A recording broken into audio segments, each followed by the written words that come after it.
Сәлем қыздар. Бүгін мен сіздерге бүрмелі етекті көйлектің тігілу жолын көрсетеміз. Мен бұл көйлекке ликаланы кәдімгі реклам жөнді свитшоттың выкрикасын алдым. Описанияға выкриканың ссылкасын қалдыратын боламын. Міне көріп тұрғаныңыздай бізге төменгі манжет керек емес, етектің манжеті. Ал қалғандарын барлығын калькаға немесе өзіңіздің өлшеміңізді қиып алсаңыз болады. Мен калькаға көшіріп алдым. Алдыңғы және артқы бойды бөлек міне осылай қағазға көшіріп аламыз, өйткені қазір кішкене етектерін ұзартамыз. Етегін 4,5 см, міне алдыңғы бойдың ортасынан 4,5 см төмен қарай түсіреміз. Және де алдыңғы және артқы бойдың бүйірінен 5,5 см белгілеп алып түзуден сызамыз.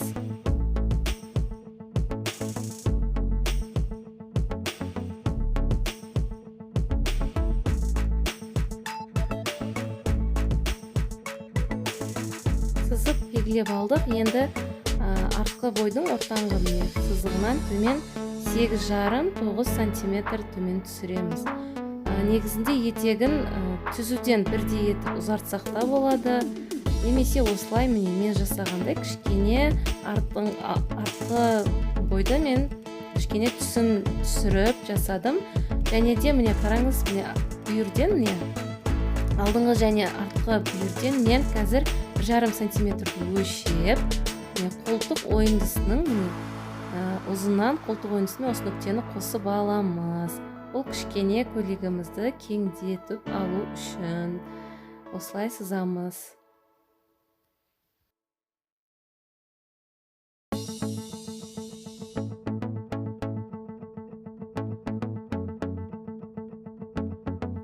Мінекей көйлегімізді кеңдетіп алдық. Енді осы нүктеменен міне ортаңғы нүкте біз басында сызған сол нүктелерді міне кішкене доғалдау етіп қосып аламыз. Осылай алдыңғы және артқы бойларды.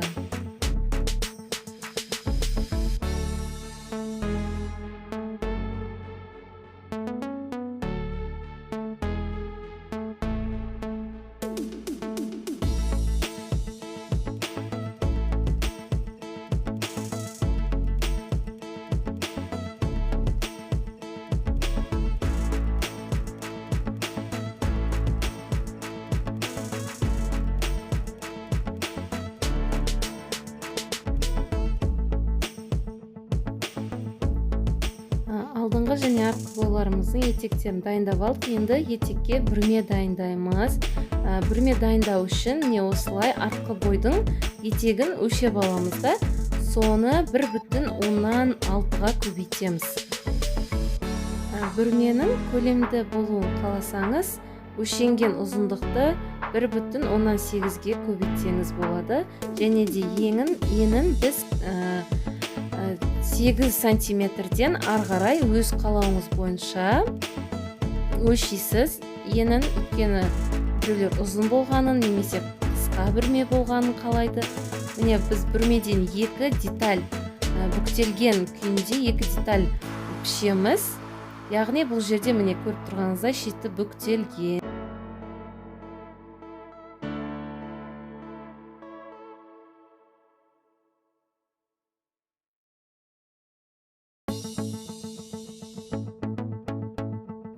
Мінекей барлық бөлшектерімізді дайындап алдық. Енді матаға келеміз. Мен қазір двухнитка трикотажын қолдандым. Футер двухнитканы. Негізінде кішкене қалыңдау, бірақ қатты жұқадан пішуге болмайды, өйткені кішкене кеңдеу болып қалады. Және де манжет аптачкасына кашкарсе немесе рибана қолданамыз. Барлық бөлшектерімізді матаға пішіп шығамыз. Бізде бөлшектер тігістік жексіз және де тігістік жекке машинкамен тігетін болсаңыз 1 см, ал оверлокпен тігетін болсаңыз 0,7 мм-ден беріп шығамыз тігістік жекке.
бүрмені пішерде міне бүрмеміздің астыңғы жағына 2 сантиметр тігістік жік сызып шығамыз.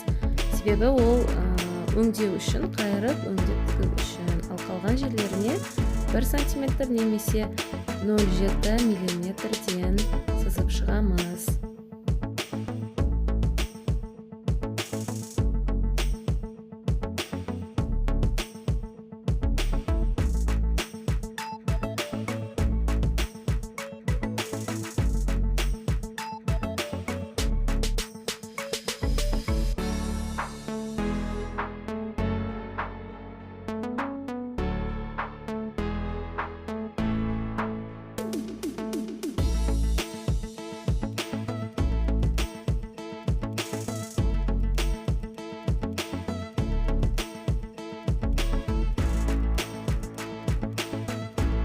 Барлық пішіндерді белгілеп шықтық. Енді бақылау белгілерін осылай қайшының ұшымен 1-2 миллиметрден тіліп шығамыз.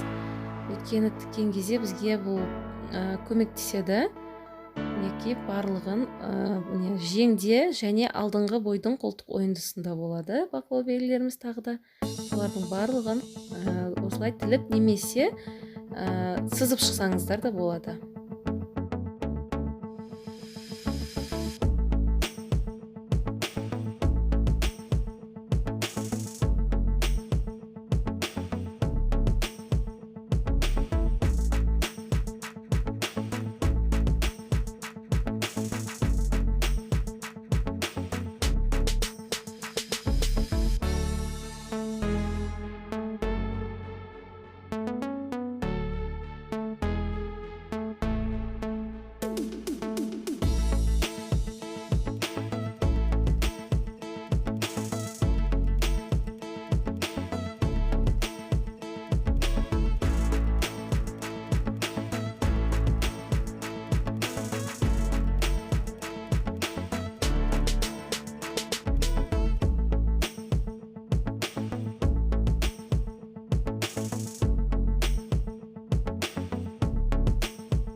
Енді көйлегімізді жинаймыз. Міне алдыңғы бойдағы бақылау нүктеменен және де жеңдегі бақылау нүктелерді сәйкестендіріп аламыз. Осылайша 4 жағынан да тігіс түсіреміз.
жеңді артқа және алдыңғы қондырып алған соң міндетті түрде тігістерді тіктейміз.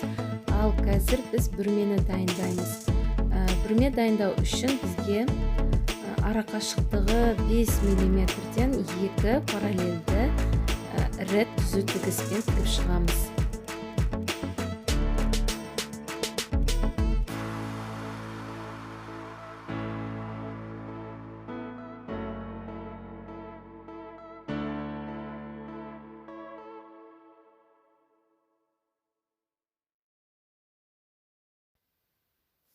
Мінекей, бүрмелерімізге тігіс түсіріп алдық. Енді біз тігістеріміздің үстіңгі жібінен тартып бүрме жинаймыз. Ал оның ұзындығын киіміміздің етегі бойынша анықтаймыз. Сол бойынша жинаймыз.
Бүрмемізді етегімізге қосып тігіп алдық. Енді екі түзу тігісімізді алып тастасақ та болады.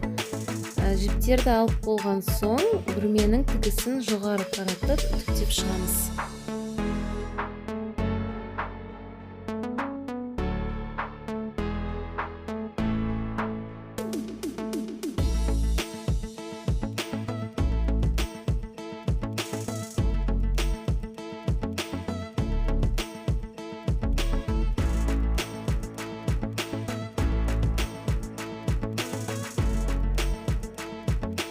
Бүрмеміздің тігісін үтіктеп алдық. Енді жан тігістерін тігіп шығамыз.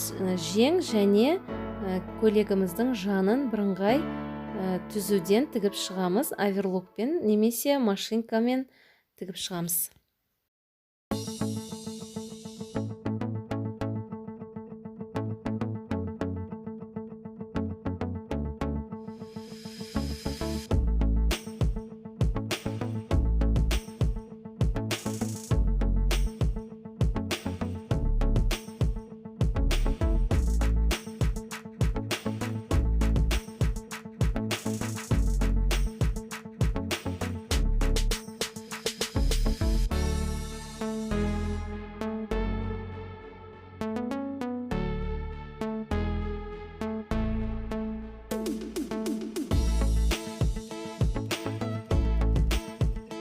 келесі жасайтынымыз аптачка және манжеттерімізді осылай өзара қосып тігіп шығамыз.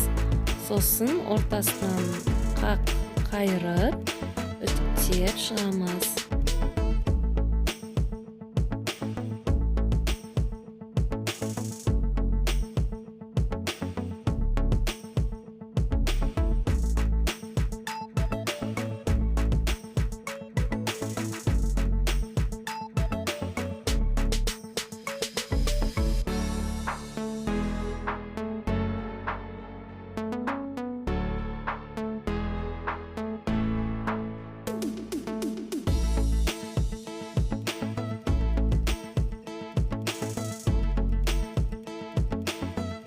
Тігіп алдық манжеттерімізді.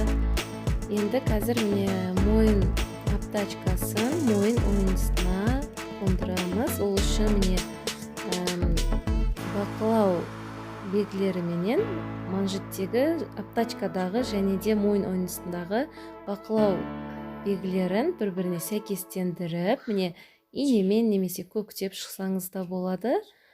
Осылайша қол манжетінде солай етіп шығып, айналдырып тігіп шығамыз, және де көйлегіміздің етегін оверлокпен немесе ірі зигзагпен өңдеп шығамыз.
Аптачка және манжеттерімізді тігіп алдық. Көйлектің етегін де өңдеп алдық. Енді де осы тігістердің барлығын үтікпенен жақсылап үтіктеп аламыз.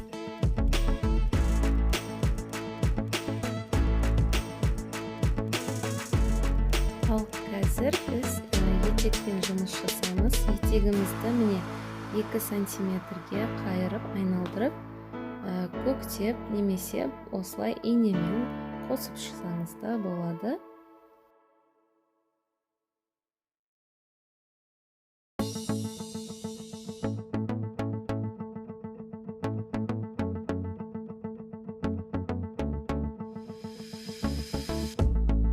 Мінекей мен көктеп алдым, дайындап алдық. Енді төменгі жағын біз қазір ірі зигзагпен тігіп шығамыз, немесе екеулік инемен де тіксек те болады. Мінекей мен қазір зигзагты қойып жатырмын, ірі зигзагпенен айналдыра тігіп шығамыз.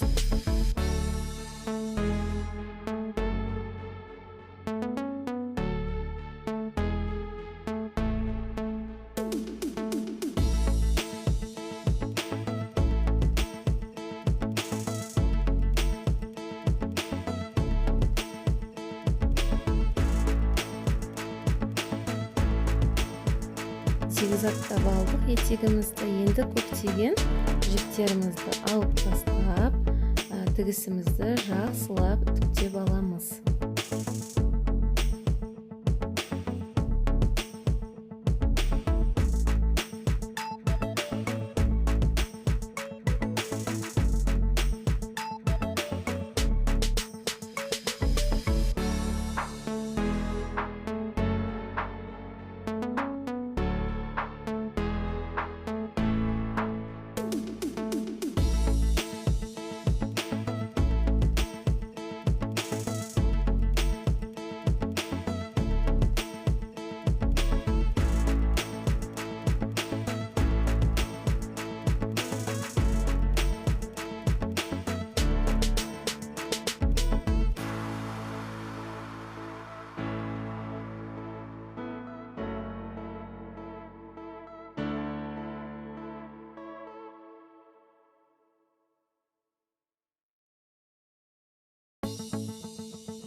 мінекей біздің бүрмелі етекті көйлегіміз дайын қыздарға арналған. Трикотаж матасынан тіктік. Өзіңіздің кішкентай ханшайымыңызға тігіп беріңіз, ұнайтыны сөзсіз. Арнаға жазылуды ұмытпаңыз, лайк басыңыз, комментария жазыңыз.